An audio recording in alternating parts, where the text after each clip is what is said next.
To turn on or off the pink quantum wheelchair, go towards the screen and on the left-hand side, flip the switch up to turn on and flip the switch down to turn off.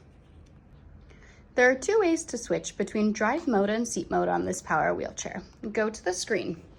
The quickest way is to press the double line button, and this will take you to seat mode. The single line button will take you past the drive mode.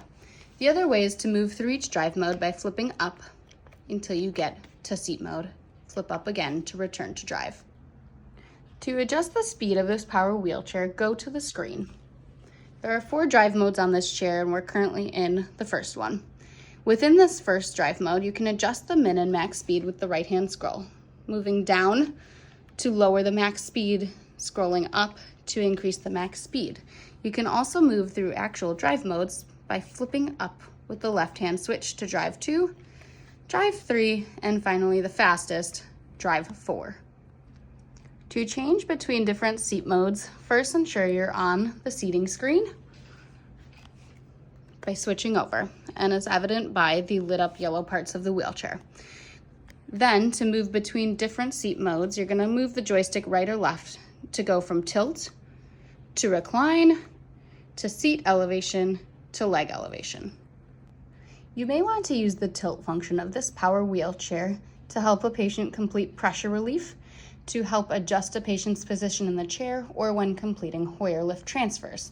To do so, ensure that you are on tilt mode as demonstrated by the lit up seat back and seat of the chair. Next, pull back on the joystick to tilt the chair back. Push forward on the joystick to return the chair to an upright position.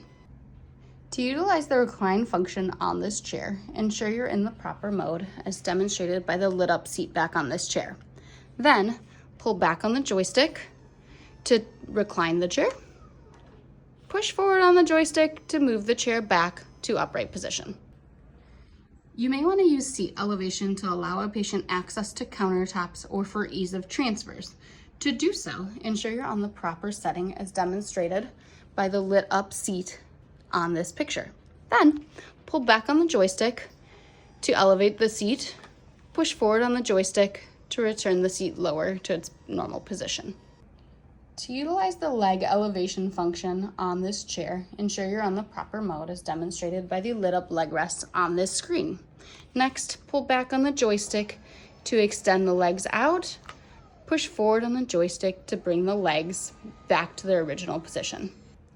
You may wish to use the manual mode of this power wheelchair if the chair has died but you still need to push the chair and reposition the patient for a transfer. If you're uncomfortable using the power function of the chair and you'd rather manually push the patient in the chair, or if you want the patient to be allowed to independently tilt or recline themselves in the chair, but you don't want to allow them driving functions of this chair unless a caregiver is present. In order to switch between these modes, look for the yellow switch on the bottom of the chair behind the large wheel. You'll see a picture of a closed lock on top and an open lock on bottom. When this switch is in the upward position on both sides of the chair is locked and the patient or caregiver may use the power drive function on this chair.